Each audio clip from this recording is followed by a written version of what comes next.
Hello guys, welcome to my YouTube channel. कसे आहात तुम्ही सर्वजण? आज मी विदर्भ स्पेशल पाण्यातला वडा ही रस्सा भाजी मी तुमच्यासोबत शेअर करणार आहे. तुम्हाला जास्त चटपटीत खायला आवडतं पण तुम्ही व्हेजिटेरियन असाल, चिकन वगैरे ह्या सगळे पदार्थ तुम्ही नसाल खात, तर ही भाजी तुमच्यासाठी अतिशय छान ऑप्शन आहे.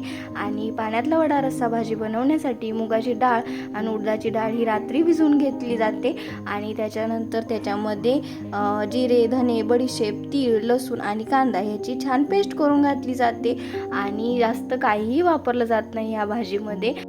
अगदी घरीच उपलब्ध असणाऱ्या साहित्यामध्ये ही भाजी बनवली जाते.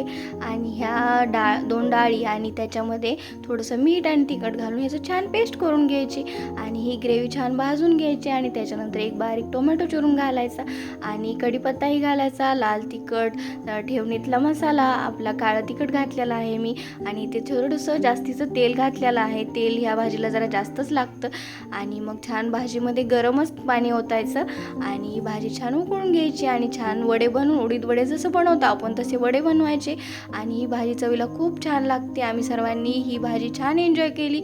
तुम्ही एकदा नक्की ट्राय करा. डिटेल व्हिडिओ चॅनलवर उपलब्ध आहे, नक्की पहा. व्हिडिओ आवडला असेल लाईक, शेअर, सबस्क्राईब. बाय.